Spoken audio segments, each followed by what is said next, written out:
E se eu dissesse para você que o que você faz a cada minuto da sua vida pode determinar o seu destino nos próximos 10 milhões, bilhões de anos, ou mais, a sua eternidade.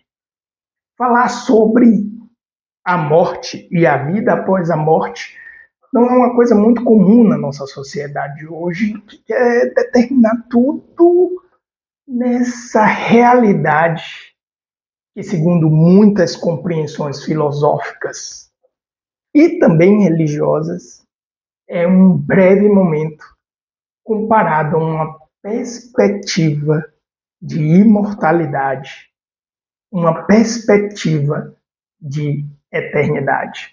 Hoje eu vou trazer aqui para você uma aula diferente, um vídeo que eu vi no YouTube que ficará recomendado aqui, de uma aula do Padre José Eduardo falando sobre o que acontece após a morte. Eu quero trazer aqui alguns pontos dessa aula e fazer algumas observações sob a perspectiva da educação comportamental. Então esse vídeo será um react ao Padre José Eduardo e se prepara. Ele não é conhecido por usar eufemismos. Vamos pro vídeo!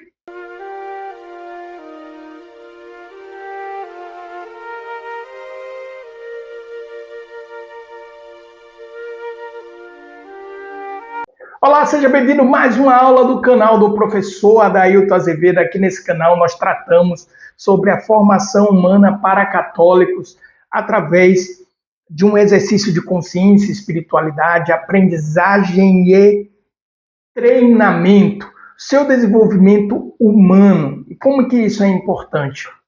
Eu já venho aqui numa série de 3 aulas, trazendo aulas para o canal, passei um tempo aí por uma questão pessoal, sem gravar e trazer aulas aqui para o canal.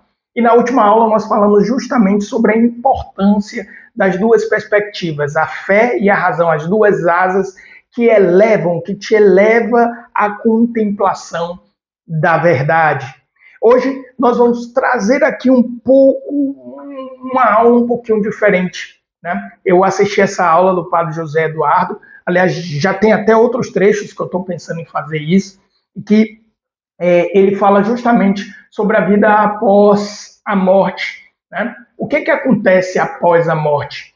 Mas como nós já tratamos aqui, o meu objetivo é uma reflexão sobre a dimensão do desenvolvimento humano, da formação humana, o que isso afeta no seu comportamento. O simples fato de eu não refletir sobre a morte, isso me faz assumir, por exemplo, comportamentos e escolhas que talvez não me sejam favoráveis, nem nesta vida e principalmente numa perspectiva de eternidade. Então, hoje nós vamos fazer uma aula um pouquinho diferente, mas ainda na linha do que nós estamos trazendo aqui para o canal, sobre a formação humana, sobre trazer aspectos de filosofia aplicados à educação prática do comportamento diário. Depois, eu também vou trazer aqui alguns elementos que eu tenho aplicado, estudado e aplicado, que são metodologias, né, propostas inclusive por Santo Inácio de Loyola, justamente para o desenvolvimento, a educação, a disciplina das virtudes. Então, eu vou pegar aqui um contexto, essa aula será um react, né, a aula do Padre José Eduardo. O Padre José Eduardo é praticamente meu pároco, mesmo eu não residindo na sua paróquia, mas eu assisto diariamente as suas homilias, diariamente eu estou ali pegando as suas reflexões, né? E eu vou trazer aqui alguns trechos dessa aula dele, né? E a partir desses trechos fazer alguns comentários sobre o que nós já vemos tratando da formação humana aqui, né? O meu objetivo é de forma alguma querer complementar ou até mesmo inimaginável refutar o Padre José Eduardo, não porque eu concorde com tudo que ele diz 100%, mas justamente pelo altíssimo nível de formação e de conhecimento que o padre possui. Ele é doutor em teologia moral pela Pontifícia Universidade de Santa Cruz de Roma. Ele é um dos maiores intelectuais atualmente, quando se fala de intelectuais católicos, né? Ele tem uma base de conhecimento muito profunda no tomismo e realmente é um tomista de alto gabarito, com certeza está no Brasil, entre os tomistas que têm maior profundidade sobre o assunto, né? Ele é a minha grande referência, ele e os padres do Instituto do Verbo Encarnado, aqui na figura do meu querido diretor, o padre Vitor, do Centro Tomista, são as duas referências que eu tenho aqui, que elas são referências realmente de tomismo segura, né? Tem muita porcaria aí sendo dito sobre o tomismo que não tem um devido fundamento.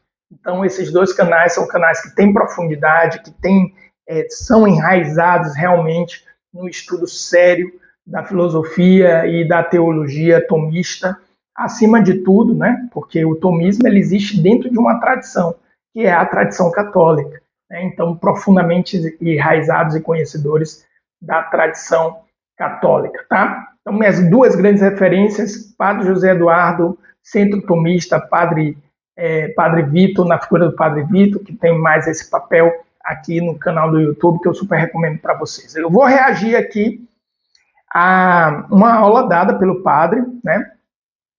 Eu vou deixar o link dessa aula aqui embaixo também na descrição do vídeo e eu recomendo que vocês assistam a aula completa, porque aqui vai ter mais ou menos o filtro da minha percepção, trazendo aqui para os temas de importância para o nosso canal, ok? Então vamos lá, sem mais delongas. Então, trazendo um contexto aqui, o primeiro ponto que eu quero destacar é como o padre José Eduardo ele justifica, pela perspectiva racional ou à luz do conhecimento natural, a existência da alma, tá certo? Então, o primeiro ponto que eu vou trazer aqui de observação nesse primeiro corte, ele discorre sobre isso. Então, eu vou deixar o corte do padre José Eduardo e aí depois eu vou tecer alguns comentários com base no que ele falou, ok? Então, vamos lá. Isso os antigos entendiam de uma maneira muito intuitiva, muito direta. Ou seja, como é que eles conhecem, como é que eles e como é que nós podemos conhecer a existência da alma e como é que nós podemos falar da existência da alma enquanto imortal? É porque nós temos uma alma que é capaz de atos e nós realizamos atos que em si mesmos são imateriais. Os animais, eles apreendem as coisas pelos sentidos e reagem diretamente à apreensão sensível. Então, por exemplo, você pega um saco de ração, ao ouvir o barulho do saco de ração, ele saliva, ele reage para comer. É automático. Nós temos um conhecimento que é, por assim dizer, suprassensível. Por quê? Nós conhecemos as razões das coisas, nós queremos conhecer as causas dos eventos. Então, por exemplo, digamos que alguém quebre as janelas da frente da sua casa. A sua pergunta imediata será: quem quebrou? Hoje nós temos recursos como câmeras que nos farão, às vezes até de maneira bem atormentada, procurar aquele que causou esse dano material. Ou seja, a noção de causa, a noção de razão de ser das coisas, a própria noção de ser e muitas outras noções psicologicamente mais profundas não são em si mesmas materiais. Nós conseguimos conceber, por exemplo, a ideia universal de bem. Então, por exemplo, quando eu falo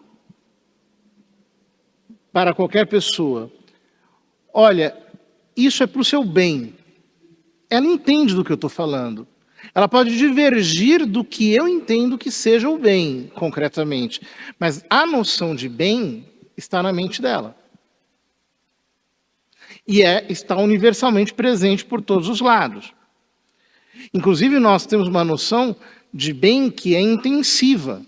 Alguns bens são maiores do que outros bens. Então, por exemplo,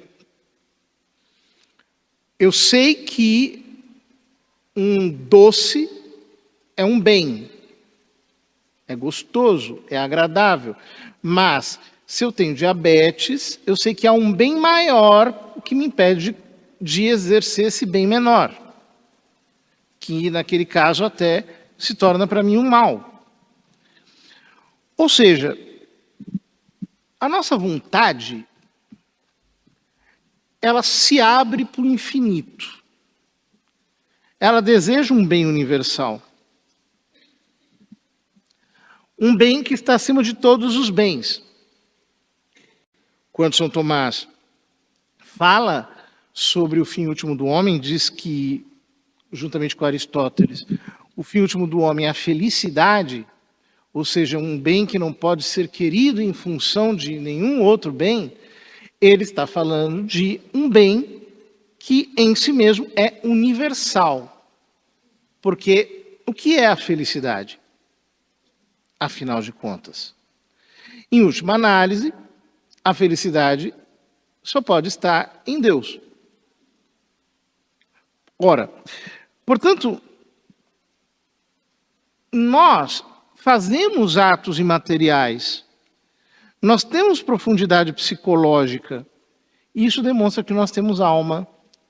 Isso demonstra também que a nossa alma, sendo espiritual, sendo capaz de atos imateriais, de atos que transcendem a sua capacidade, ela subsiste ao corpo. Ou seja, chegamos aqui à definição de morte. O que é a morte?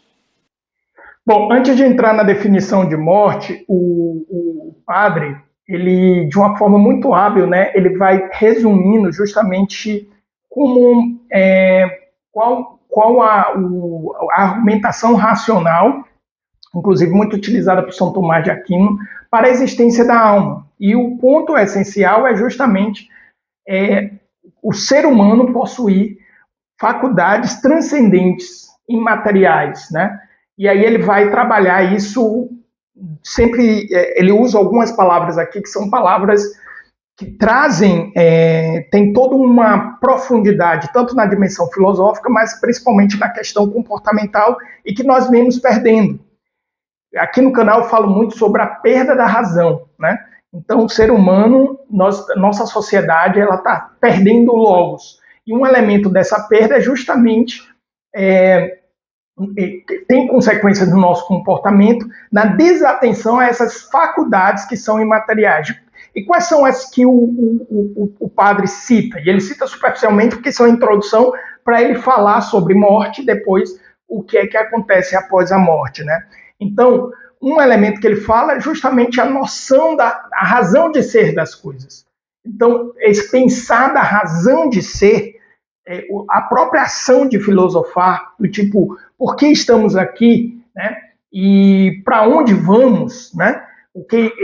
A noção de causa, né? Então ele cita, e o padre José Eduardo, ele é espetacular, porque ele sempre usa, por exemplo, ele tem dois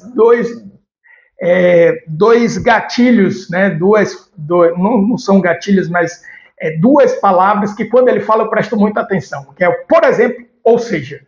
Né? Então, por exemplo, ele vai pegar algo que é profundíssimo, que tem uma perspectiva filosófica muito profunda e às vezes bem complexa, e ele vai dar um exemplo prático, ele é muito prático, próprio de um realista, próprio de um tomista, né, realista, ele é muito prático, ele vai para elementos práticos da vida. Então ele chega e diz, quando uma pedra quebra a janela da nossa sala, então um animal, um cachorro que também possui alma, né? Mas não uma alma imortal, como a alma humana. Por que não é imortal? Porque não é intelectual.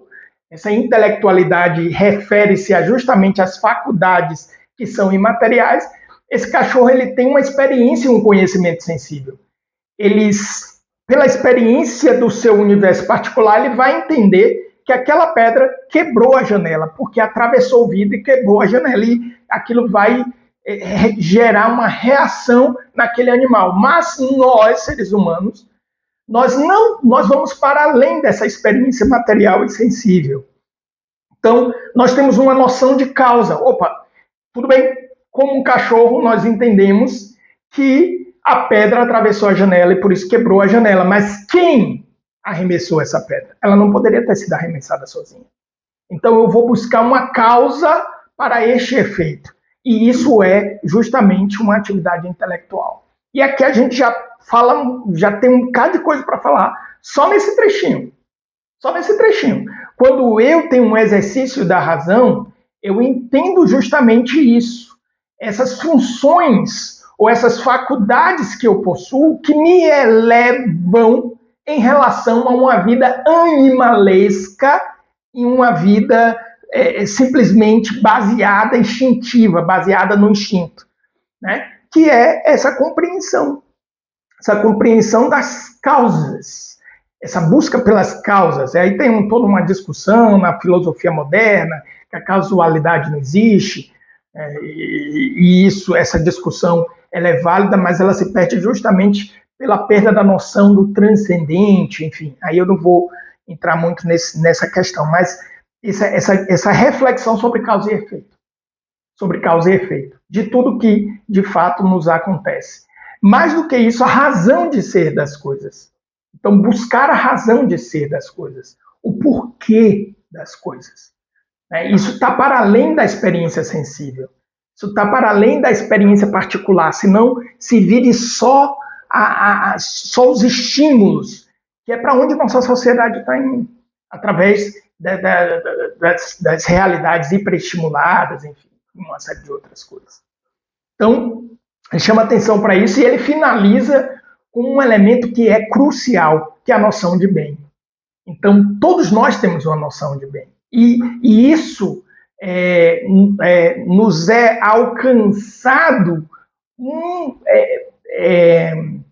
como eu posso dizer, isso nos é alcançado ainda muito jovens, ainda na nossa infância. A gente já começa a construir essa noção de bem. E a maturidade, o desenvolvimento, a formação humana significa justamente compreender essa noção de bem, entender que essa noção é intensiva, que existem bens e bens que são superiores e bens que são inferiores. Essa noção intensiva de bem, a compreensão de um bem que é universal, em última análise, apontado por Aristóteles já em Ética Nicômaco, que é a busca da felicidade, esse bem último e universal, que é a busca do ser humano. Quando nós não temos isso, nós reduzimos esse bem a simplesmente experiências sensíveis, aos estímulos, às experiências e aos universos particulares. Aí, de fato, nós, tendo consciência, tendo essa intelectualidade, que dentro de uma perspectiva tomista, é a mesma coisa de espiritual, o intelecto é espiritual, tá? Por quê? Porque ele transcende ao material, então ele é espiritual, né? Perdendo isso, nós vivemos e experimentamos a vida como animais, apenas baseados em estímulos, respostas instintivas e respostas emocionais. Vamos continuar aqui, que aí ele vai, ainda falando sobre a prova da existência da alma, ele vai trazer aqui um conceito de identidade. Vamos ver o que é que o padre diz. Esse é um dos temas que nós raramente pensamos. E olha que nós não estamos falando em teologia aqui, estamos no simples campo da especulação filosófica. Mas, de onde vem a nossa noção de identidade? Antes de entrar na questão da noção de identidade, veja, ele reforça que nós estamos na especulação filosófica. Isso que eu acabei de explicar aqui é uma coisa que praticamente, eu não posso dizer todos, né, mas a maioria das pessoas do meu universo particular de convivência, eles perderam. Eu sei disso porque eu testo. Então, quando eu olho e digo assim, ó, o seu pet não te ama, ele não pode te amar porque isso é algo elevado para um ser que experimenta, cuja existência e a vida ela é meramente sensível em um universo particular, as pessoas não compreendem isso. Elas não acreditam nisso. E isso, o que isso significa? Isso significa a total perda da dignidade humana. Então não tem diferença. Na verdade, muita gente que pode estar assistindo essa aula, como já assistiu, tem reações aqui, comentários no vídeo que eu já fiz, o seu pet não te ama, né? É um vídeo que eu tenho aqui no canal, uma aula, uma live que eu fiz, falando sobre isso. Muitos comentários dizendo, o ser humano é muito pior do que o pet. Aí a gente está discutindo moralidade, né? E é claro, o ser humano, ele é capaz de atos imorais que o seu pet não é. Por quê? Porque o seu pet não tem moralidade, ele não tem escolha. Ele não é livre para escolher atos, né? Atos de caridade ou de não caridade, por exemplo, que inclusive o padre vai falar. Então, ele está só no campo filosófico, nós perdemos isso. Entenda, o ponto que eu estou querendo trazer é o seguinte, isso aqui é um canal de formação humana para católicos. Você que não é não católico, seja bem-vindo. Só que o que nós estamos falando aqui não é doutrina católica, não ainda. Quer dizer, mas isso, por exemplo, pagãos gregos sabiam. Pagãos romanos sabiam. Isso é básico. Isso é básico. Estamos no campo da especulação filosófica. A gente consegue chegar aí apenas com a razão natural. Mas, de novo, como eu já disse aqui em algumas aulas, teve uma aula que eu falei sobre a fé e razão e eu dizia, antes de ser crente, antes de ser um ser que professa uma fé, eu preciso ser um ser racional. Cachorros, cavalos não professam fé. Por quê? Porque eles não são racionais. Eles não têm faculdades para isso. Eles não têm faculdades para isso. Percebe? Então a sociedade, eu se fosse inimigo do homem, não, deixa, ninguém mexe com religião, não vamos discutir a religião, não, fica com a sua reza aí, pode ficar. Eu vou tirar de você a racionalidade. Aí você é um católico, você comunga, você confessa a fé, você reza a Ave Maria, só que você não sabe a diferença de um cachorro para um ser humano. Você acha que seu cachorro te ama, você acha que ele tem alma, você acha que ele vai para o céu.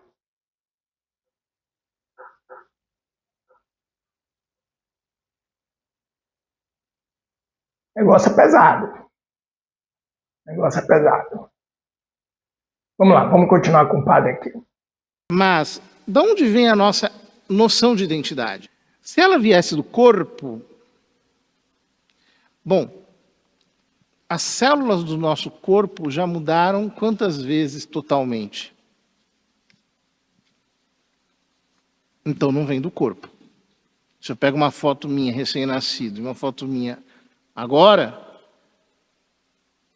e coloco assim, uma ao lado da outra, não parecem ser a mesma pessoa. A noção de identidade vem da consciência? Também não. Porque quando eu estou em coma, ou quando eu estou dormindo, ou quando eu estou, por algum motivo, embriagado, sei lá, perdi a minha autorreferencialidade, eu continuo sendo eu. Portanto, existe algo que está mais embaixo, que é de onde provém a minha identidade, que não é físico e que não é um ato, como o ato da consciência. é algo mais profundo. É isso que nós chamamos de alma, aquilo que anima, aquilo que é princípio de unidade, princípio de identidade e também princípio de atividade. O que é? Qual é a diferença entre um ser animado e um ser inanimado? Antes de entrar nessa diferença do ser animado para o ser inanimado, aqui ele já traz um conceito de alma, e um conceito de alma como princípio de identidade. Qual é o princípio da minha identidade? Aí ele usa alguns elementos. O primeiro elemento que ele utiliza é a questão do corpo. O segundo elemento é a questão da consciência. Ele diz, meu corpo muda. Quantas vezes ele mudou durante a vida? E aí, isso daqui é um fato objetivamente observável, né? Nós temos pouquíssimas células que permanecem conosco durante toda a nossa existência. Eu ouvi falar sobre essas células, até pesquisei aqui, são os nossos neurônios. Algumas células do nosso coração permanecem durante toda a nossa vida e também células que estão nos nossos olhos. Olha que coisa incrível. Dá até para fazer uma reflexão sobre isso, né? Todas as demais células do corpo, elas mudam no decorrer da nossa vida, tá certo? Aí o pessoal tem uma máxima aí na internet que todas as células mudam a cada 7 anos, mas não é verdade isso também. Tem células, isso é o tempo médio das nossas células. Por exemplo, as células da pele, elas modificam numa velocidade muito mais rápido do que as nossas células ósseas ou dos nossos ossos, né? Então existe essa diferença, sem considerar, como eu já citei, que existem algumas células que permanecem para sempre. Engraçado que quando eu estava fazendo essa pesquisa, eu também identifiquei que existem células da mãe que permanece nos filhos, né? Células da mãe que atravessam a placenta e que ficam fica no corpo dos filhos para o resto da vida. E também células do filho que permanecem por décadas no corpo da mãe. Isso é uma coisa impressionante, porque fala um pouco sobre essa dimensão, inclusive material, de comunicação entre maternidade e os filhos, tá? Mas um ponto essencial dessa dimensão do corpo é o meu corpo, minha identidade, ela não pode ser material. Então, os materialistas poderiam dizer, não, e ficam ali nos neurônios, ou ficam na célula do coração, como você falou, professor, são células que nos acompanham durante a vida toda, né? A neurociência, ela busca isso. Ela busca onde o pensamento surge. Então, por exemplo, as informações ficam guardadas nos neurônios, as decisões não ficam nos neurônios, elas acontecem por movimentos do que a neurociência chama de neurotransmissores, mas o pensamento em si, ela não consegue achar onde está ali. É porque nós estamos enxergando apenas uma perspectiva física, ignorando o aspecto metafísico. Porque essa filosofia que nós estamos trabalhando aqui é justamente falando, aristotélica, tá? Não foi Aristóteles que criou, tá? Mas a base é aristotélica, que fala sobre a metafísica, o para além do físico. Esse conceito que traz a compreensão de que esse ser, ele nos transcende, né? De que o ser nos transcende. Então eu não sou só a matéria que manifesta, eu não sou só o meu corpo, tem algo muito mais do que isso. E qual é a importância disso no aspecto comportamental? A importância disso no aspecto comportamental é a dimensão da identidade. Tem pessoas que se identificam com o seu corpo. Isso tem consequências comportamentais terríveis, né? Então, eu me defino pelo meu aspecto estético, eu me defino pela minha magreza, eu me defino pelos túnulos dos meus músculos, eu me preocupo em, aos 47 anos, ter um corpo de 18. Né? Então, tudo isso é porque eu estou me reduzindo. A minha compreensão sobre mim mesmo, ela está reduzida, restrita à dimensão corporal, e não pode ser. Não é o corpo, não pode ser. Né? Um outro aspecto que o padre chama a atenção é a dimensão da consciência também. Então, eu tô em um estado, eu estou em coma. Então, eu perdi minha identidade enquanto eu estou em coma? Não. Eu não perdi minha identidade. Pessoas que sofrem de enfermidade, né, elas deixam de ser enfermidades de memória, o Alzheimer, as pessoas elas deixam de ser elas. Então, tudo isso traz a questão, a pessoas que estão sobre efeitos de entorpecentes, né? E aí elas perderam a consciência ali naquele momento. Então elas deixaram de serem elas mesmas. Elas deixaram de ter dignidade, elas deixaram de ter direitos, elas deixaram de ter... Tudo isso traz reflexões. A questão do conceito próprio da vida, né? A vida é o quê? São capacidades funcionais. Então, se eu sou capaz de uma perspectiva ativista, funcionalista, que define quem eu sou, se eu sou vida humana ou não, tudo isso são reflexões profundas. E elas têm consequências profundas, né? E o ponto que ele está trazendo aqui, não. Existe um aspecto, existe algo que está por debaixo. E quando ele usa esse por debaixo, eu acho que foi essa expressão que ele falou, ele está remetendo a um sujeito. Sujeito quer dizer justamente esse sob ou subobjeto. Subobjeto. Existe um sujeito em cada coisa.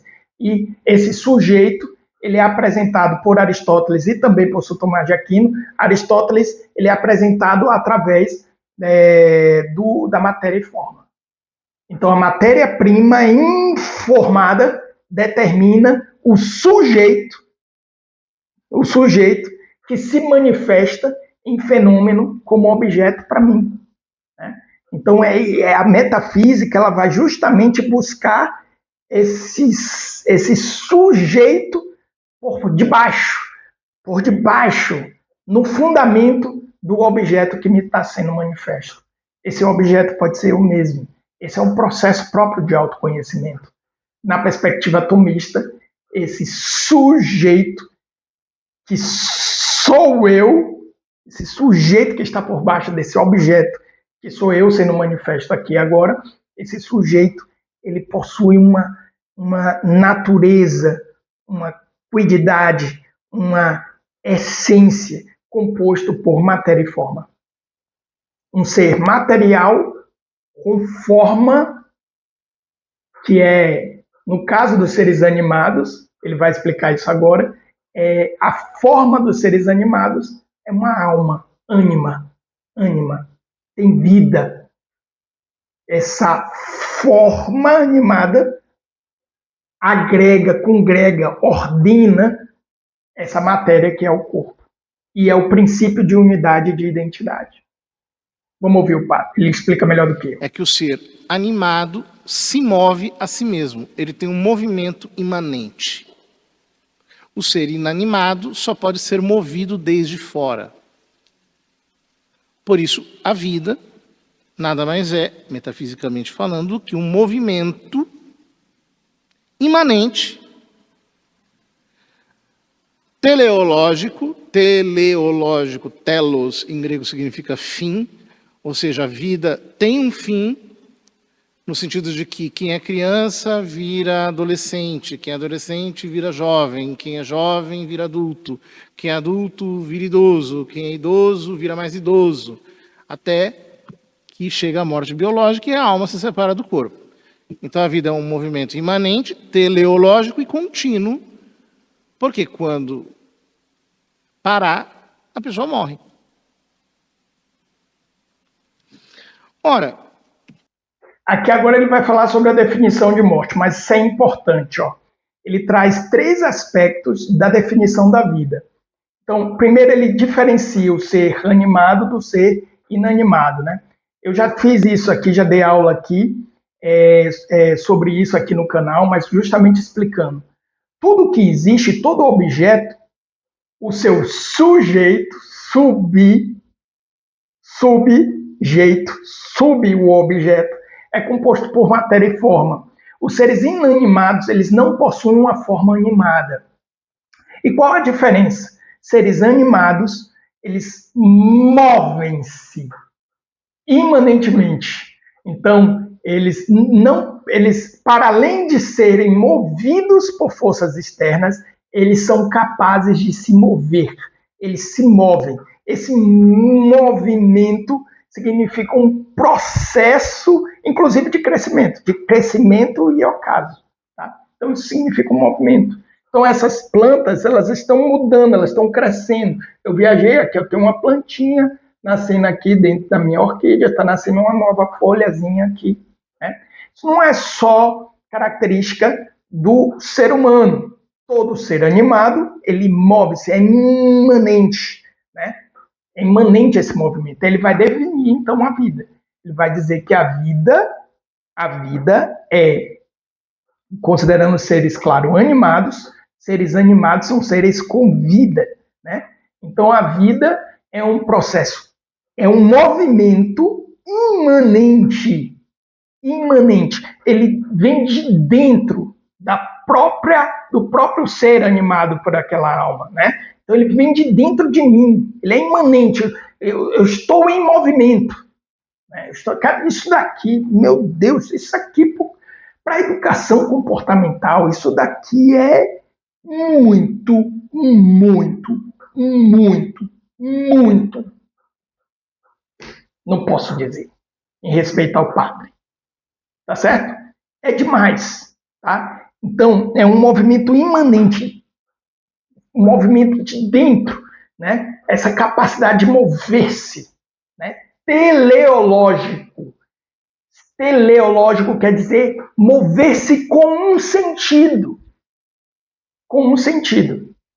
Né? Então, essa planta ela tem um sentido, esse movimento ele tem um sentido de ser, que é o ciclo próprio de todos os seres vivos. Né? É nascer, crescer, atingir a maturidade, dar frutos e chegar ao ocaso. E contínuo. Por quê? Quando esse movimento cessa, esse princípio animado deixa de abandona e essa matéria ela entra, isso daqui na metafísica é chamado de corrupção, entre um processo de corrupção. Tá? Entre um processo de corrupção. Então, o que é o processo de corrupção? É quando um ser mais elevado se torna, se desfaz e aquilo passa a se tornar um ser menos elevado, corrompido. Tá? Corrompido. Então, por exemplo, essa planta, no dia que ela morrer, esse princípio animado vai deixar. Ela não morre hoje, porque esse princípio animado está agregando, congregando esse ser aqui manifesta entre nós, esse ser animado, né?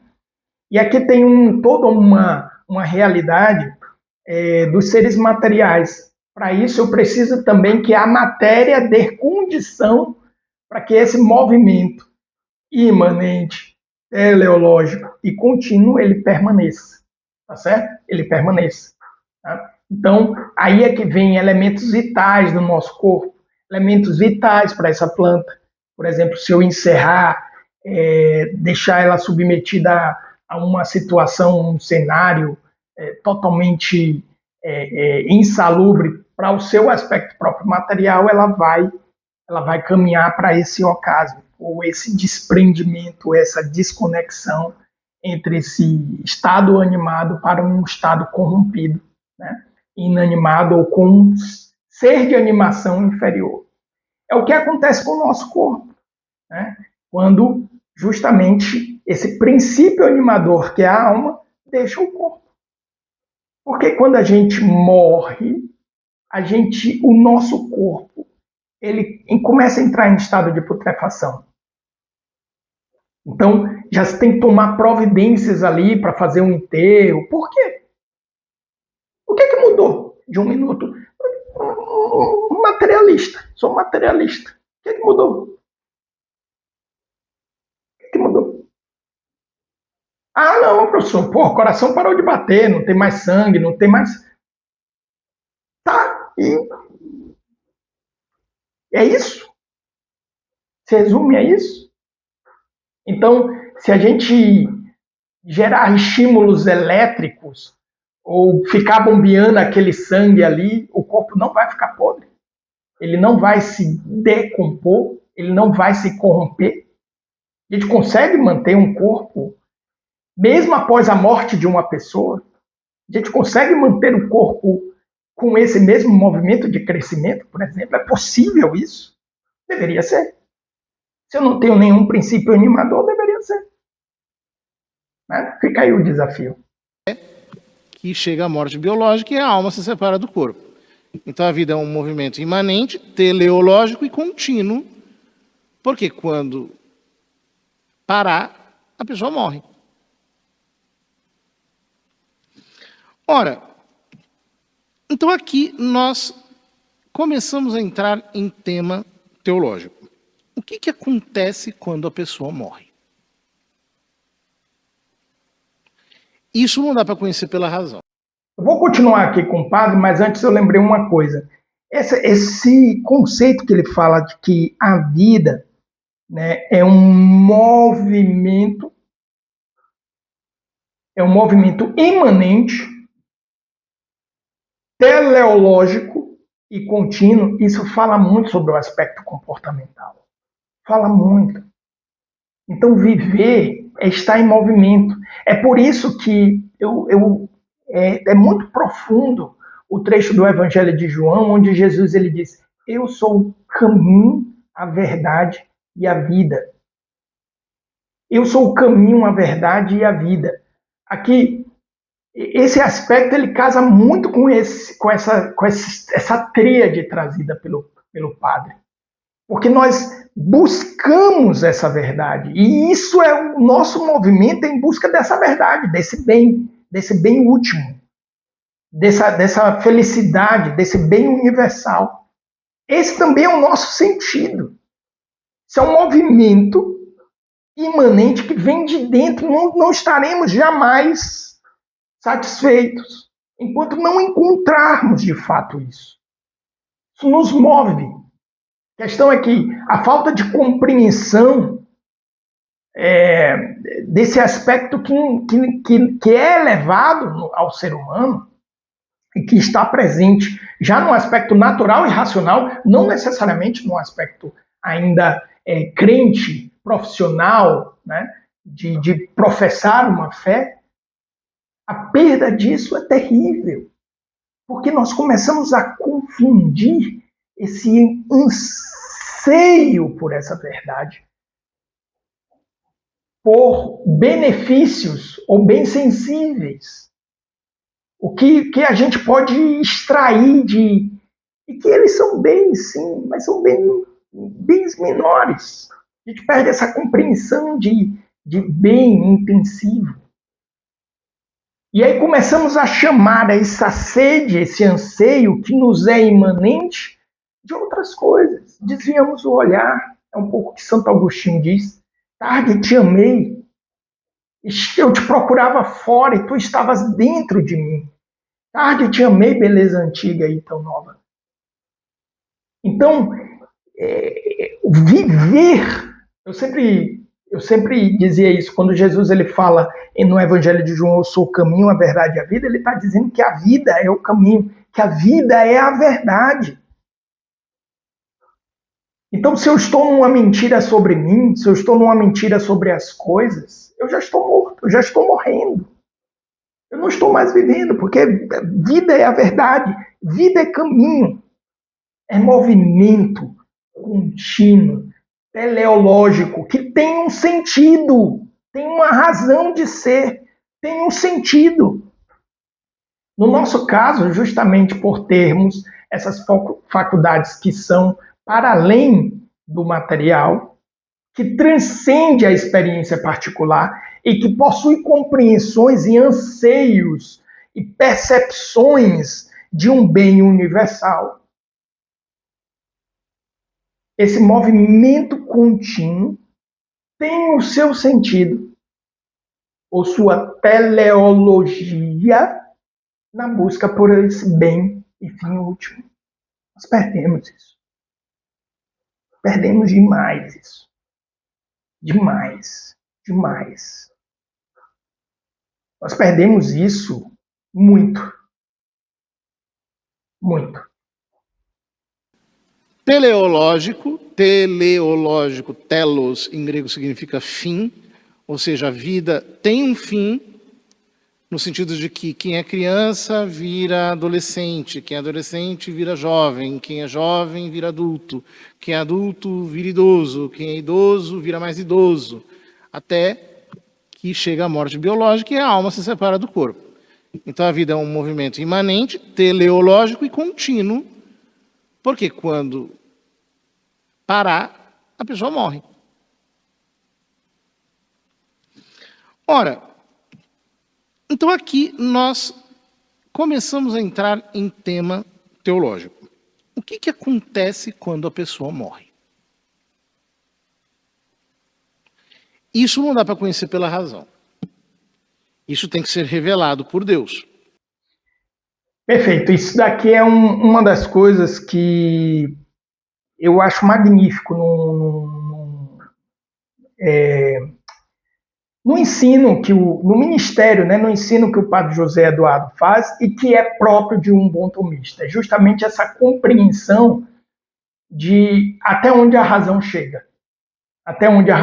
Por exemplo, tem perfis aqui no YouTube, inclusive, que tem até mais visualizações do que o padre. Que tem mais visualizações que o centro tomista. Eu já vi, por exemplo, um indivíduo aí num podcast dizendo que não, eu acredito em Deus apenas pela razão. Isso não existe. Não existe. Tem uma realidade que nos transcende, podemos chegar a essa realidade através de um exercício metafísico, que é outra coisa. Geralmente as pessoas confundem metafísica com espiritualidade, não é a mesma coisa, não pode ser, né? E justamente dessa dimensão da sagrada teologia, que em geral os padres chamam de teologia, né? Porque a metafísica na época de Aristóteles também era chamada assim, de teologia, estudo de Deus ou das coisas que transcendem, né? A sagrada teologia. Por que sagrada teologia? Porque essa verdade ela me ultrapassa. Isso aqui é um ponto também que é um ponto de discussão muito grande, né? Que eu já trouxe aqui várias vezes no canal, se não me engano foi a segunda aula, que é o dogma moderno da verdade relativa. Então as pessoas não conseguem provar que a verdade é relativa e entram em contradição lógica com essa afirmação, mas assim, mesmo assim assimilam isso. Só que quando eu entendo que existe uma verdade absoluta, não posso eu crer que eu posso alcançar essa verdade absoluta sendo eu um ser não absoluto. E isso nos traz a um elemento tácito, uma consequência imediata. Essa verdade ela precisa se revelar a mim. E aí é que vem para nós católicos a questão da nossa fé. Né? A questão da nossa fé. Eu vou parar por aqui esse react, que agora o padre ele vai falar sobre o aspecto teológico, ele vai trazer o aspecto do juízo particular, do juízo final, do juízo particular, e também as consequências disso. Eu resolvi aqui dividir essa aula em duas, porque senão ela iria ficar muito longa, tá certo? Então, na próxima semana, nós continuamos aqui reagindo a essa aula do padre José Eduardo. Por exemplo, até o momento, exploramos os aspectos racionais, né? Exploramos esse aspecto apenas utilizando a dimensão filosófica. Primeiro, o que é a alma? A alma existe? Como é que eu posso provar que a alma existe? Justamente por ser um princípio animador que traz para seres que são animados um movimento imanente que os seres inanimados não possuem. Esse movimento ele é imanente, teleológico, ou seja, tem um sentido, né, para acontecer, e ele é contínuo. No momento que esse movimento, esse princípio abandona, aquele ser entra em um estado de corrupção e passa a ser outra coisa, porque esse princípio também manifesta, no caso dos homens, no nosso caso, um elemento, por exemplo, de identidade. Então, é um princípio agregador que agrega todo o meu aspecto material. No dia que esse princípio me abandonar, então meu aspecto material ele irá se desagregar e, por consequência, meu corpo ele entrará em corrupção. Né? E essa é a própria definição de morte. É a separação desse princípio animador, alma, que no caso do ser humano é uma alma imortal, porque ela possui faculdades imateriais, porque ela possui uma percepção universal. Eu estou chamando de percepção, mas isso aqui exige uma outra construção, né? Que nos torna seres com uma alma racional, intelectual. Né?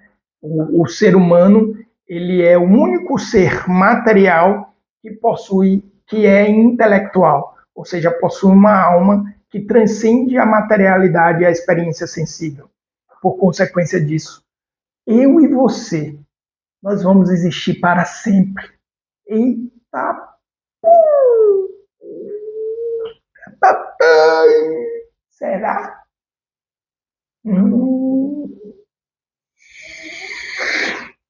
Os estoicos não concordariam comigo, não concordariam com isso. Né? A gente se dissipa e volta para o universo. Esse é o pensamento materialista dos estoicos. Né? E aí? E você? O que você pensa? Será que sua existência se resume esses breves, menos de uma centena de anos que passaremos nessa realidade? Ou esses aspectos das faculdades que transcendem o aspecto material, a busca do sentido, busca da causa das coisas, a razão de ser das coisas, essa capacidade, essa compreensão do eu, da identidade, para além do aspecto físico, consciência, ou para além do conhecimento cognitivo, meramente, isso não te faz refletir no aspecto de que eu e você vamos viver para sempre. E como é que será isso? Aliás, não viver, né? Existir. Alma imortal, que não quer dizer que estará na vida eterna. Te aguardo na próxima semana. Eu espero que você tenha gostado dessa aula. Deixa aqui escrito se para você faz sentido, se fez sentido ou não essa estrutura de React, ou se você prefere ou se não, enfim. Eu pretendo na próxima semana finalizar aqui o React ao Padre José Eduardo. Ok? Grande abraço.